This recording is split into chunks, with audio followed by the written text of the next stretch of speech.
Nick Papcun je skemer.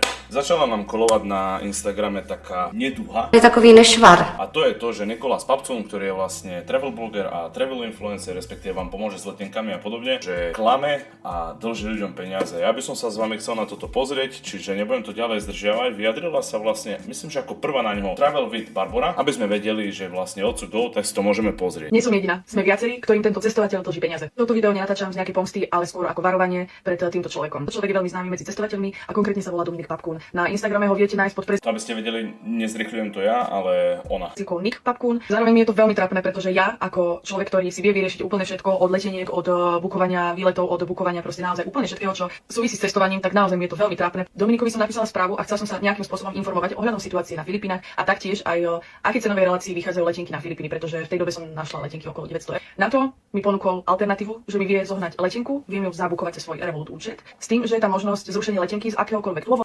Už to začína byť také trošku, že ako on vie niečo najzlacnejšie, ale dobre, poďme ďalej. Ale pozor, nebolo to všetko tak, ako mi hovoril. Čiže ma oklamal.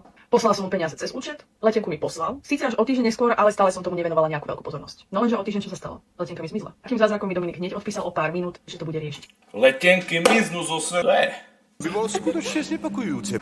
Keďže mi letenka zmizla a že už sa mu niečo takéto podobné stalo a že on to všetko vyrieši. Lenže Dominik Stalo sa to, že sa stratí letenka. Už som mu dostal správu, len čakám. Vieš čo, stalo sa mi to už raz, ale riešil som to. Haha, trošku vtipná rovina musí byť, keď čo akože shady robíš, ale áno. OK, ale vidíme, že odpísal do hodiny, takže poďme ďalej. sa mi neozýval deň, 2, týždeň sa mi neozýval. Až potom mi napísal správu, že prepáč, mal som toho veľa a ja som to medzičasom vyriešil, kúpil som ti novú letenku, pôjdeš letieť tak, ako máš letieť, ale keďže mám teraz veľa povinností a neletíš o Jak to vyriešil? Brutál. týždeň, áno, toto ti môže povedať človek, ktorý proste Pondelok si myslel už zase.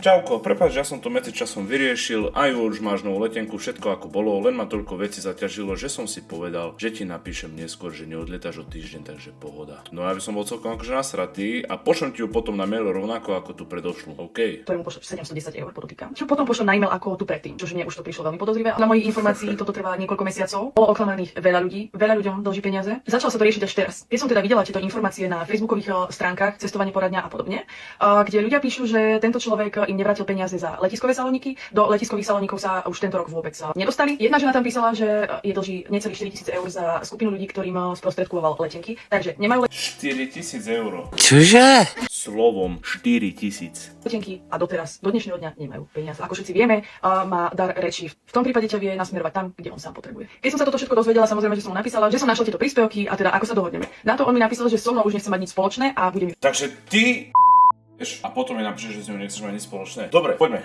Celú túto situáciu momentálne riešim a nie všetko, čo je vo videu, je tak, ako to bolo. Nic z toho nie je a nebolo úmyslom niekomu spôsobiť problém ani škodu, dobre? Čo sa vlastne v konečnom dôsledku nestalo a vždy každý odletel a dostal sa kam potreboval. V rámci tvojej letenky aj všetkých vecí momentálne ti budem vrácať peniaze, nechcem s týmto celým mať už nič. Chcel som ľuďom pomôcť a urobil som v rámci chybu. A na konci sa to otočilo proti mne a vyzerám, ako by som ľudí o niečo pripravoval alebo im spôsobil niekde, že neodleteli včas, alebo teda že som spôsobil, že niekde neodleteli včas, či čosi. Ďakujem ti každopádne za tvoju správu, samozrejme. Čože?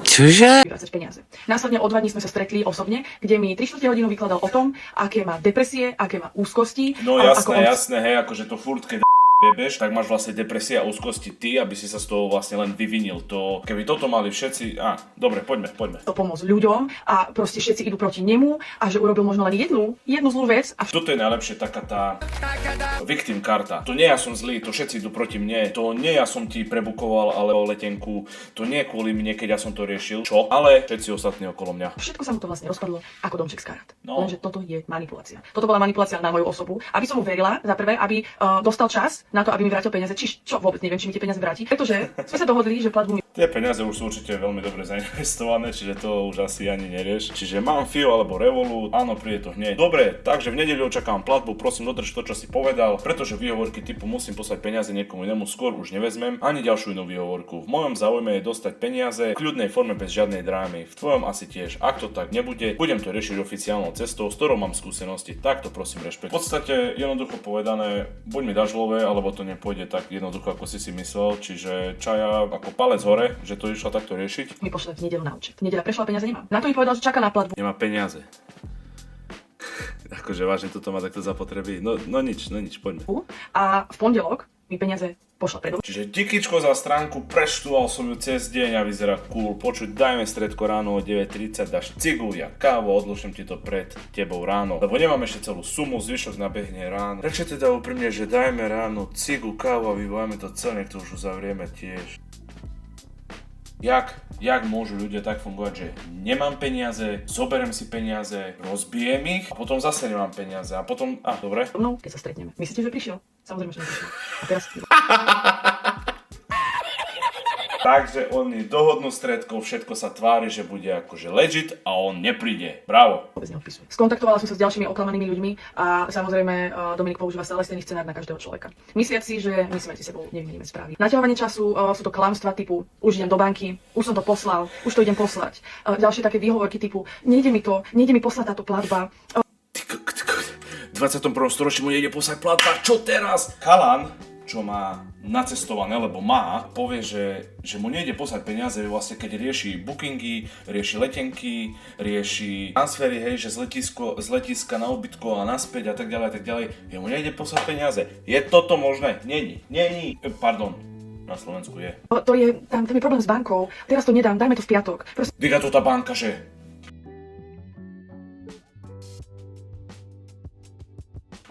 Však si nič neposlali, akože my to nevieme spracovať, keď vy to neodošlete, Anik, že v banke je problém, vieš, akože keď má nejakú Tatru alebo niečo, čo ešte aj Revolut je celosvetový gigant a fungujú na nejakých princípoch a tak klikneš a máš to, neviem či do dňa, neviem presne, ak funguje Revolut, nemám to, ale zrazu mu nejde. Je to možné? Není. Preložme to na nedeľu. V pondelok už to na 100% dostaneš, ja ti to garantujem. A toto je stále dookola. Či už je to u mňa, alebo u ďalších ľudí, ktorí boli oklamaní touto osobou. Takže toto video by som chcela smerovať naozaj ľuďom, ktorí boli oklamaní touto osobou a zároveň ich poprosiť, keby sa so mnou spojili a podali by sme hromadné trestné oznámenie, pretože takto klamať ľudí je naozaj neľudská vlastnosť. Na jednej strane je možné, že pani Barbora len zle možno niečo pochopila alebo niečo podobné, že proste Nick je legit človek a tak ďalej, čo mňa veľmi zasiahlo, alebo nie, že čo mňa veľmi zasiahlo, ale máme na Slovensku veľa travel profilov a sú tu roky. Máme tu Milana bez mapy, máme tu Chovyho, Lukáša, ktorý veľa cestuje, máme tu Tour de Svet a všetkých takých tých poctivých, napríklad aj Peter. Stavajú svoju značku na tom, že sú dôveryhodní a všetko, čo robia akože s úmyslom pomôcť. Práve preto, keď sa všetci títo kraja vyjadrili, dokonca aj Exploited, ja vám to tu ukážem. Áno, je to tento od Interesu, kde ešte aj Explo píše, že robili pár rokov dozadu a idú mu 40 000. No, dobre, ďalej pod ten komentár tu teda píše Milan, že bolo otázkou času, kedy toto vypláva na povrch, ja som už mal pripravený post na Facebook, ale ešte som ho nezverejnil. Dominik dluje peniaze mne aj kopec ďalším ľuďom, už ho v lete riešil Stardidab, ale článok nakoniec nevyšiel, teraz ho riešia znova, ale keďže ide o dosť veľké obvinenie, treba dôkazy. Už vieme o slečne, ktorá sa chystá podať trestné oznámenie. Dominik prevádzkuje služby cestovnej kancelárie, na čo nemá živnosť ani poistenie proti insolventnosti.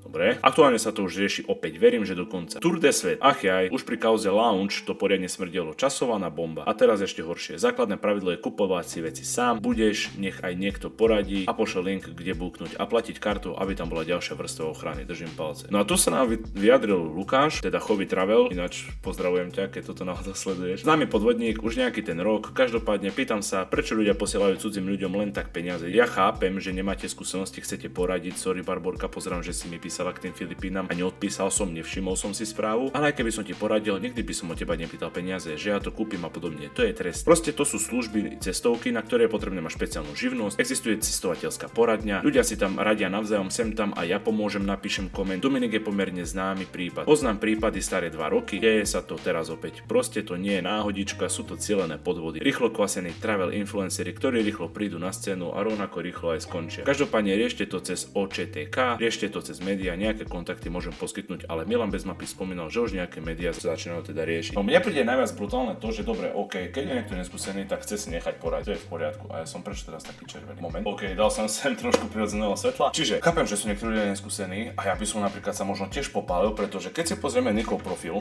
tento, tak má na ňom 34,5 tisíca odberateľov, čiže ľudí, ktorí ho sledujú, ja ho rovnako sledujem, vidíte, že tam mám akože following a má tu aj celkom zaujímavé príspevky, je metro pre introvertov, letenky, letenky do Thajska, taxi v Ázii, len ty a veľryba, tak ďalej a tak ďalej. Ja musím úprimne tiež povedať, že tento chalan sa mi zdal veľmi, veľmi sympatický, naozaj ponúkal relatívne dobré tipy, cestoval do destinácií, ktoré možno aj nie sú moje cieľené, ale zaujímalo by ma to ich vidieť. A preto som z toho smutný, akože prečo ma toto niekto zapotreby. Nie wiem.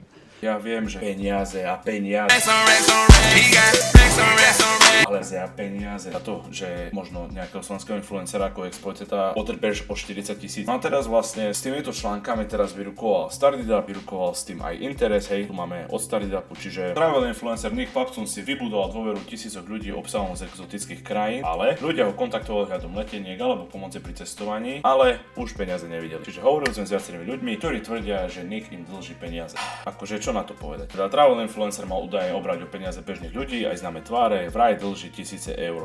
Ja nerozumiem týmto úplne ľuďom, ktorí majú toto zapotreby, akože ono sa na to vždy raz príde a hlavne keď si sociálne alebo verejne známa osoba. Akože čo si myslel, že ľudí o tisíce a tisíce eur a sa na to nepríde, akože jak musíš byť pekne mimo. Ja akože môj názor asi nikoho nezaujíma, ale ja si myslím, letenky si vyberajte sami, ak si nie ste istí, opýtajte sa blízkych priateľov, kamarátov, môžete aj na tie fóra, čo Lukáš spomínal, máte letenky za babku, fórum na Facebooku, máte Tour de Svet, napíšte tým ľuďom priamo, mne Lukáš plnokrát odpísal, keď som niečo potreboval, čiže neverte dementom, aj keď tuto je to strašne zvláštne, pretože 34 000 ľudí naozaj nie je málo, no ale vidíte, že aj ľudia s dosahmi, alebo teda s dosahom vás vedia skemnúť a vy ste bez peňazí, možno, že ste na to šporili dlho, na svoju životnú dovolenku. Buďte opatrní, dávajte pozor a keď bude náhodou nejaký update, tak možno dáme ešte dačo vonku. Nie je to úplne primárne môj štýl robenia videí, takéto nejaké reakcie, ale celkom ma to baví a Nick, vážne, brať peniaze, alebo sa daj dokopy, alebo niečo, je mi to ľúto a vy dávajte pozor na seba, kto chcete dať odber, kto nechcete, nedajte a čaute.